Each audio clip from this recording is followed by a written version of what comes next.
नमस्कार विद्यार्थी मित्रांनो, मी Manisha Rautmare, Shivchhatrapati college Aurangabad, department of home science.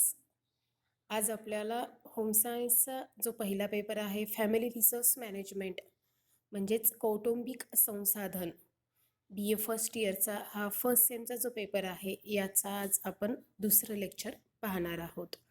मागच्या वेळेस आपण जे पहिलं लेक्चर पाहिलं होतं त्यामध्ये आपण पाहिलं होतं की व्यवस्थापन म्हणजे काय आहे, व्यवस्थापनाच्या व्याख्या काय आहेत, हे आपण पाहिलं होतं. यावेळेस आपण पुढचा भाग पाहणार आहोत.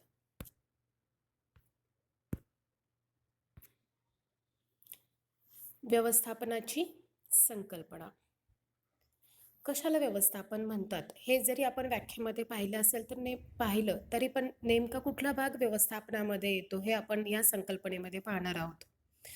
व्यवस्थापन काय आहे? समूहासाठी काम करणारे जे असते त्याला आपण काय म्हणतो? व्यवस्थापन असे म्हणतो. तर समूहासाठी काम करणारे म्हणजे काय की समूहाने जेव्हा आपण एखादं कार्य करत असतो किंवा लोकांनी संघटित होऊन जेव्हा एखादं काम केलं जातं त्या कामामध्ये व्यवस्थापनाची गरज मोठ्या प्रमाणावर असते.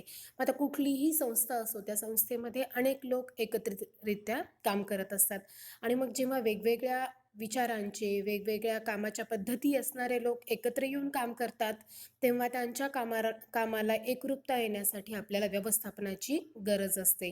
आणि मग हे व्यवस्थापन जर तिथे केलं गेलं नाही तर जरीही कितीही हुशार वर्ग तिथे असेल, कितीही हुशार व्यक्तिमत्व तिथे असतील तरी पण कामाला एकरूपता येऊ शकत नाहीये. व्यवस्थापनामुळे काय होते? समूहाकडनं काम करून घेता येऊ शकतं. कारण व्यवस्थापनामध्ये एक जो व्यवस्थापक असतो, जो अधिकारी असतो त्याला आपण काय म्हणतो? व्यवस्थापक म्हणतो. आणि हा व्यवस्थापक काय करतो? समूहाकडनं काम करून घेतो. मग प्रत्येकाच्या विचारशक्तीनुसार, प्रत्येकाच्या ज्ञानानुसार, प्रत्येकाच्या कौशल्यानुसार तो कामाची विभागणी करतो. त्यांच्या कामावर तो काय करतो? नियंत्रण करतो. त्यांच्या कामाचं नियोजन करतो आणि मग त्याच समूहाकडनं तो जास्तीत जास्त चांगल्या प्रकारचं काम करून घेण्याचा प्रयत्न करतो. म्हणजेच काय की व्यवस्थापनामध्ये समूहासाठी काम करण्याची काय आहे? शक्ती आहे. दुसरं आहे की संघटनेला दिशा दाखवणारे व्यवस्थापन कसे असते? व्यवस्थापनाची आवश्यकता का आहे किंवा व्यवस्थापन कसे असते तर ते संघटनेला दिशा दाखवणारे असते. आता संघटनेला दिशा दाखवणं म्हणजे एकत्रित येऊन जेव्हा लोक काम करतात त्यावेळेस ते त्यांचं एकीचं बळ भरपूर असं असतं आणि ते खूप चांगल्या पद्धतीनं काम करू शकतात. पण आत्ताच आपण जसं पाहिलं की प्रत्येकाची वैचारिक पातळी वेगळी असते, प्रत्येकाचे गुणकौशल्य वेगळे असतात, प्रत्येकाची कार्यक्षमता वेगळी असते आणि मग या वेगवेगळ्या कार्यक्षमतेतल्या, वेगवेगळे ज्ञान असलेल्या, वेगवेगळे गुण असलेल्या, वेगवेगळी विचारशक्ती असणाऱ्या लोकांना जेव्हा एकत्रितरित्या काम करून आपल्याला त्यांच्याकडनं चांगल्यात चांगल्या प्रकारचं आउटपुट घ्यायचं आहे त्यावेळेस त्या संघटनेला योग्य ती दिशा दाखवण्यासाठी किंवा त्या लोकांना योग्य ते काम करण्यास प्रवृत्त करण्यासाठी त्यांच्याकडनं चांगल्यात चांगलं काम करून घेण्यासाठी व्यवस्थापनाची गरज मोठ्या प्रमाणावर असते. व्यवस्थापन हा एक अभ्यासाचा विषय आहे. व्यवस्थापन काय आहे? एक अभ्यासाचा विषय आहे. यापूर्वी आपण पाहिलं की भरपूर पूर्वीपासनं काम केलं जातं. एखादा उद्योग व्यवसाय सुरू केला जातो. मग त्या उद्योग व्यवसायामध्ये घरातलेच सदस्य बऱ्यापैकी असायचे. आपण पाहतो की 12 बलुतेदार जी पद्धत होती त्यामध्ये काय असायचं की वडील सोनारकीचं काम करतायत तर मुलगा सुद्धा पुढे काय करणार? सोनारकीचंच काम करणार. किंवा घरामध्ये किराणा दुकान आहे, वडील किराणा दुकान चालवताय तर त्यांचा मुलगा देखील काय करणार? किराणा दुकानच चालवणार. म्हणजे आपल्या घरातल्याच लोकांकडनं व्यवसायाची काय व्हायची? देवाण व्हायची आणि त्यामुळे मग घरातले इतर सदस्य सुद्धा त्या व्यवसायामध्ये मदत करायचे. त्यामुळे बाहेरच्या लोकांचा संबंध त्या व्यवसायाशी येत नसायचा जास्त. पण आता मात्र असं काही शक्य राहिलेलं नाहीये किंवा आता असं की वंश परंपरेने येणाराच व्यवसाय आपण स्वीकारतो असंही नाहीये. आपल्या कलागुणानुसार, आपल्या विचारानुसार, आपल्या ज्ञानानुसार आपण नवीन व्यवसायाचं काय करत असतो? स्वीकार करत असतो आणि मग या व्यवसायामध्ये आपल्याला आपला व्यवसाय चांगल्या पद्धतीनं करण्यासाठी तिथे अनेक प्रकारचे अधिकारी नेमणूक करावे लागतील, अनेक प्रकारचे वर्कर्सचा उपयोग करून घ्यावा लागेल, अनेक तंत्रज्ञानाचा वापर करावा लागेल आणि मग हे सगळं करत असताना ते आपल्याला एकट्याने किंवा आपल्या कुटुंबातील सदस्यांची मदत घेऊन शक्य होणार नाहीये. मग अशा वेळेस आपल्याला व्यवस्थापनाचीच गरज भासते आणि म्हणून मग व्यवस्थापन हा एक आज सध्या अभ्यासाचा विषय म्हणून ओळखला जातो. मॅनेजमेंट हा एक व्यवस्थापन म्हणजेच काय? तर मॅनेजमेंट आणि मॅनेजमेंट हा सध्या खूप मोठा अभ्यासाचा विषय आहे आणि या क्षेत्रामध्ये अभ्यास करून किंवा या क्षेत्रामधलं नॉलेज घेऊन बरेचसे मुलं आपलं करिअर करत आहेत. पुढचा मुद्दा आहे आपला व्यवस्थापन एक प्रक्रिया आहे. आता व्यवस्थापन ही एक प्रक्रिया आहे. या प्रक्रियेमध्ये 3 घटक येतात. नियोजन, नियंत्रण आणि मूल्यांकन. कुठलंही काम करत असताना, कुठल्याही कामाचं व्यवस्थापन करत असताना सुरुवातीला आपल्याला नियोजन करता आलं पाहिजे त्या कामाचं, की हे काम मला किती लोकांकडनं पूर्ण करून घ्यायचं आहे. या कामासाठी मला किती वेळ द्यायचा आहे. या कामासाठी मला किती श्रम लागणार आहेत. या कामासाठी मला किती खर्च करायचा आहे. या कामासाठी मला कुठल्या प्रकारचं ज्ञान असणारे लोकं आवश्यक आहेत, याचं नियोजन आपलं असलं पाहिजे. त्यानंतर आपण जे नियोजन केले, त्या नियोजनानुसार आपलं काम चाललेलं आहे का? तसे लोकं आपण घेतलेले आहेत का? तसं यंत्रसामुग्री आपण घेतली आहे का? या सगळ्या गोष्टींवर आपल्याला काय करावं लागतं मग? नियंत्रण करावं लागतं. आणि सगळ्यात शेवटी काय आहे? मूल्यांकन. आपण जे काम केलं आहे, त्या कामाचं मूल्यांकन देखील करता आलं पाहिजे. जेणेकरून ते काम जर चांगल्या पद्धतीनं झालं असेल, तर अजून चांगल्या पद्धतीचं व्यवस्थापन कसं करता येईल, यासाठीही मूल्यांकनाची गरज आहे.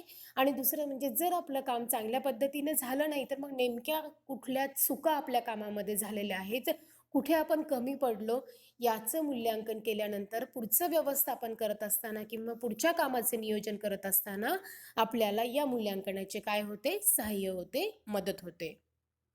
म्हणून व्यवस्थापन ही एक काय आहे? प्रक्रिया आहे. यानंतरचा संकल्पनातला मुद्दा आपला आहे की व्यवस्थापन एक उत्पादनाचा घटक आहे. व्यवस्थापन काय आहे? उत्पादनाचा घटक आहे. त्यापासून आपल्याला काहीतरी प्राप्त होते आणि म्हणून जिथे जिथे उत्पादनाचा विचार केला जाईल, त्या त्या प्रत्येक क्षेत्रामध्ये व्यवस्थापन करणं महत्त्वाचं आहे. मग ते फक्त औद्योगिक क्षेत्रातच असलं पाहिजे असंही नाहीये. आपण पाहतो की शाळा, महाविद्यालय अशा ठिकाणी देखील व्यवस्थापनाची गरज आहे. कारण काय आहे की तिथे सुद्धा उत्पादन म्हणजे काय होत आहे? मग नवीन विद्यार्थी तिथे घडतोय, नवीन नागरिक तिथे घडतोय. तर मग त्या ठिकाणी देखील आपल्याला काय आहे की व्यवस्थापनाची गरज आहे. प्रत्येक संस्थेमध्ये व्यवस्थापनाची आवश्यकता आहे. प्रत्येक कार्यक्षेत्रामध्ये व्यवस्थापनाची आवश्यकता आहे. त्यामुळे आजच्या या आधुनिक युगामध्ये जरीही व्यवस्थापनाला खूप पूर्वीपासनं व्यवस्थापन जरी असलं, तरी सध्याच्या काळामध्ये व्यवस्थापनाला असलेलं महत्त्व हे अगणित आहे. खूप मोठ्या प्रमाणावरचं आहे. म्हणून या क्षेत्रामध्ये अभ्यास करणाऱ्या विद्यार्थ्यांचा ओढा देखील मोठ्या प्रमाणावर आहे. आता हे व्यवस्थापन कुठल्याही पद्धतीचं असो, शाळेतलं असो, महाविद्यालयातलं असो, एखाद्या औद्योगिक क्षेत्रातलं असो किंवा मग आपल्या घरातलं असो, व्यवस्थापन कुठल्याही पद्धतीचं असो, त्या व्यवस्थापनामध्ये या सर्व घटकांचा काय होतो? समावेश होतो. तर हे जे व्यवस्थापन आत्ता पाहिलं, व्यवस्थापनाची संकल्पना आपण आत्ता पाहिली, त्या व्यवस्थापनाचं नेमकं महत्त्व काय आहे? का गरज आहे व्यवस्थापनाची एवढी? तर पहिलं महत्त्व आपल्याला असं सांगता येईल, की स्पर्धेमध्ये टिकून राहण्यासाठी. आता आपण पाहतोय, की दिवसेंदिवस औद्योगिक क्षेत्रामध्ये म्हणा किंवा कुठल्याही क्षेत्रामध्ये स्पर्धा मोठ्या प्रमाणावर निर्माण होत आहे. कारण प्रत्येक व्यक्ती आपलं अस्तित्व निर्माण करण्यासाठी कुठलं ना कुठलं कार्य चांगल्यात चांगल्या प्रकारे करण्याचा प्रयत्न करत आहे. आणि मग जर औद्योगिक क्षेत्राचा विचार केला गेला, तर एकाच प्रकारचे उद्योग अनेक लोक करत असतात आणि मग एकाच प्रकारचा तो उद्योग जेव्हा वेगवेगळे लोक करत आहेत, तर त्यातला जास्तीत जास्त चांगल्या प्रकारचा जो आपल्याला आउटपुट देईल, त्याच्याकडनं खरेदी करणं, त्याचं एखादं प्रोडक्ट घेणं आपण काय करू? पसंत करू. आणि त्यामुळे मग मध्ये टिकून राहण्यासाठी या उद्योजकांना व्यवस्थापनाचं महत्त्व खूप मोठ्या प्रमाणावर आहे किंवा व्यवस्थापनाची गरज खूप मोठ्या प्रमाणावर आहे. आपण पाहतो की स्पर्धेमध्ये वेगवेगळे उद्योजक जेव्हा उतरत आहेत, त्यावेळेस इतर उद्योजकांपेक्षा आपलं उद्योगातील जे काही प्रोडक्ट आहे, ते शक्यतो किती चांगल्या पद्धतीनं आपण देऊ शकतोय, त्याची लोकांना किती चांगल्या पद्धतीनं आपण सोय देऊ शकतोय, हे ज्या उद्योजकाला दाखवता येऊ शकतं. तो उद्योजक काय होईल या स्पर्धेमध्ये टिकून राहील आणि तो केव्हा दाखवू शकेल, जेव्हा तो चांगल्या प्रकारचं व्यवस्थापन करेल. तो जेव्हा आपल्या कामाचं चांगलं नियोजन, चांगलं नियंत्रण आणि शेवटी मूल्यांकन चांगलं करून परत पुढचं काम करण्यासाठी तयार होऊ शकेल, असा उद्योजक म्हणजेच चांगलं व्यवस्थापन असणारा उद्योजकच काय होऊ शकतो, स्पर्धेमध्ये टिकाव धरू शकतो. म्हणूनच स्पर्धेमध्ये टिकून राहण्यासाठी व्यवस्थापनाची गरज मोठ्या प्रमाणावर आहे. दुसरं आहे तंत्रज्ञानाचा वापर करण्यासाठी. तंत्रज्ञानाचा वापर का का करायचा असतो? आपण पाहतो की पूर्वी आपण कमी तंत्रज्ञानाचा वापर केला जायचा. आता पूर्वीचं जर वास्तुशास्त्र पाहिलं आपण, काही जुने मंदिरं वगैरे पाहिले आपण, तर तिथे काय आहे की तंत्रज्ञानाचा वापर कमी केला होता. माणसाने स्वतः हाताने बनवून ते वास्तू त्या मोठमोठाल्या वास्तू तयार केलेल्या होत्या आणि त्या तितक्या चांगल्या प्रकारच्याही आहेत. पण तरी देखील जर एक विचार केला की त्या बनवण्यासाठी किती वेळ लागला होता, त्या बनवण्यासाठी किती श्रम लागले होते, याचा जर विचार केला तर आत्ताच्या काळामध्ये आपण एवढे श्रम आणि एवढा वेळ देऊन जर एखादी वास्तू म्हणा किंवा एखादा उद्योग म्हणा जर चालवत असेल, तर आपल्याला त्याच्यापासून मिळणारा फायदा तितकाच काय असेल, जास्त असू शकणार नाही. तर तो काय असेल, कमी प्रमाणामध्ये असेल. मग असं का होतंय? कारण आज खूप जण एकाच प्रकारचं काम तयार करणारे उपलब्ध आहेत.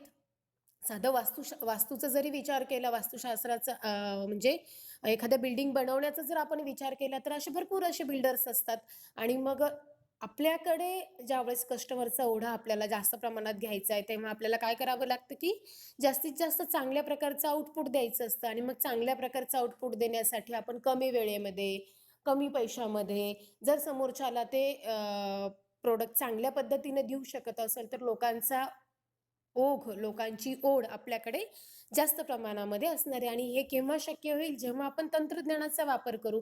कारण आता आपण पाहतोय, की माणसाने बनवलेले एखादी वस्तू तीच जेव्हा आपण तंत्रज्ञानाच्या सहाय्याने बनवतो, त्यावेळेस ती कित्येक पटीनं कमी श्रमामध्ये आणि कमी वेळेमध्ये बनते. म्हणजेच आपला काय होतोय, वेळ, श्रम आणि पैसा सगळंच कमी लागतंय आपल्याला आणि म्हणून मग आपल्याला मिळणारा फायदा हा काय आहे? जास्त प्रमाणात होऊ शकतो. म्हणून व्यवस्थापनामध्ये तंत्रज्ञानाचा वापर करण्यासाठी काय केलेलं आहे? जास्त प्रोत्साहित केलेलं आहे. तंत्रज्ञानाचा वापर करून शक्यतो जास्तीत जास्त फायदा कसा करून घेता येईल हे व्यवस्थापनामध्ये पाहिलं जातं. त्यामुळे व्यवस्थापनाचं महत्त्व मोठ्या प्रमाणावर आहे. तिसरं आहे कमी श्रमामध्ये जास्त काम करण्यासाठी. आता कमी श्रमामध्ये जास्त काम करणं का गरजेचं आहे? कारण जेवढं श्रम कमी, तेवढा वेळ कमी आणि तेवढाच पैसा कमी आणि कमी श्रमामध्ये, कमी वेळेमध्ये, कमी पैशामध्ये जर आपण चांगल्यात चांगलं आपलं काम पूर्ण करू शकत असू, तर आपल्याला होणारा फायदा हा जास्त प्रमाणामध्ये होतो आणि मग याचं नियोजन कशामध्ये केलं जातं? व्यवस्थापनामध्ये केलं जातं. त्यामुळे देखील व्यवस्थापन खूप महत्त्वाचं आहे. पुढचा मुद्दा आहे आर्थिक स्थैर्य निर्माण करण्यासाठी. आर्थिक स्थैर्य कधी निर्माण करता येईल? सध्या आपण पाहतोय, की प्रत्येक क्षेत्रामध्ये खूप स्पर्धा वाढलेली आहे. खूप मोठ्या प्रमाणावर उद्योग सुरू झालेले आहेत आणि मग ह्या स्पर्धेमध्ये आपल्याला टिकाव धरण्यासाठी, या स्पर्धेमध्ये आपण स्वतःचा टिकाव कसा करू शकतोय किंवा एक स्वतःचं स्थान कसं तयार करू शकू, तर हे देखील महत्त्वाचं आहे आणि हे स्थान निर्माण करण्यासाठी आपल्याला काय आहे? व्यवस्थापनाची गरज पडते. जेव्हा आपण आर्थिक स्थैर्य किंवा आर्थिक उलाढाल पाहतोय, त्यावेळेस आपल्या लक्षात येते, की आपण नियोजनपूर्वक जर काम केलं, तर आपण आर्थिकदृष्ट्या स्थिर राहू शकतोय. जर आपण नियोजनपूर्वक आपण एखादं काम केलं, त्याच्यावर योग्य प्रकारे नियंत्रण केलं, त्या कामाचं परीक्षण केलं चांगल्या पद्धतीनं आणि त्यापासून होणारा जो फायदा आहे, तो न नियोजन केलेला किंवा व्यवस्थापन न केलेल्या कामापेक्षा नक्कीच चांगल्या प्रकारचा असतो. त्यामुळे आर्थिक स्थैर्य निर्माण होण्यासाठी सुद्धा व्यवस्थापनाची गरज मोठ्या प्रमाणावर आहे. आणि शेवटचं आहे व्यवस्थापनाचं महत्त्व, की उद्दिष्टांची पूर्तता करण्यासाठी. उद्दिष्ट म्हणजे काय आहे, की जे ध्येय आपण ठरवलेलं आहे, मग उद्योग असो, व्यवसाय असो किंवा मग कुठलंही कार्यक्षेत्र असो, त्या कार्यक्षेत्रामध्ये आपण आपलं एखादं ध्येय ठरवलेलं असतं, की हे ध्येय मला प्राप्त करायचं आहे आणि हे ध्येय प्राप्त करण्यासाठी आपल्याला काय करावं लागतं? मग त्या कामाचं ते ध्येय प्राप्त होण्यासाठी जे काम आपल्याला करावं लागणार आहे, जे कार्य आपल्याला करावं लागणार आहे, त्या कार्यासाठीचं व्यवस्थापन करणं गरजेचं आहे. मग कुठलेही ध्येय असो, साधी एखादी संस्था आपण जेव्हा स्थापन करतोय, त्यावेळेस आपल्याला तिथे देखील व्यवस्थापन करावं लागतं. साधं कुठलंही तुम्ही एखादं शॉप सुरू करताय, तर त्या शॉपच्या वेळेस सुद्धा तुम्हाला व्यवस्थापन करणं गरजेचं आहे. मॅनेजमेंट असण्याचं गरजेचं आहे. कारण जेव्हा तुम्ही व्यवस्थापन करताय, त्यावेळेस तुम्ही जो बिझनेस सुरू केलेला आहे, त्याचं नियोजन तुम्ही केलेलं असतं, की मला किती कामगार लागणार आहे, मला किती पैसा खर्च करायचा आहे, मला कशा पद्धतीचं तिथनं काम करून घ्यायचं आहे, या सगळ्या गोष्टीचं तुम्ही नियोजन करून घेतलेलं असतं. त्यानंतर तुम्ही प्रत्यक्ष तुमचा व्यवसाय सुरू केल्यानंतर तिथे नियंत्रण ठेवत असतात, की मी ज्या कामगारांना काम दिले ते योग्य प्रकारे करता आहेत का? मी जेवढा मोबदला त्यांना देतोय, त्या मोबदल्यामध्ये ते मला चांगल्या पद्धतीचं काम देत आहेत की नाही? याचं तुम्ही काय करणार आहात? नियंत्रण करणार आहात. आणि मग शेवटी तुम्ही त्या कामगारांकडनं कशा पद्धतीनं काम करून घेतलं आणि त्याचा तुम्हाला कितपत फायदा झाला, याचं तुम्ही मूल्यांकन करता आणि म्हणून मग उद्दिष्ट तुमचं चांगल्या पद्धतीनं पूर्ण होतं. उद्दिष्टाची पूर्तता होण्यासाठी आपल्याला व्यवस्थापन खूप मोठ्या प्रमाणावर आवश्यक आहे. म्हणून मग व्यवस्थापनाचं आजच्या या काळामध्ये खूप मोठ्या प्रमाणावर महत्त्व आहे. यानंतरच्या लेक्चरमध्ये आपण व्यवस्थापनाचा पुढचा भाग म्हणजे व्यवस्थापनाचं कार्य, चे होणारे फायदे हे पाहणार आहोत. धन्यवाद.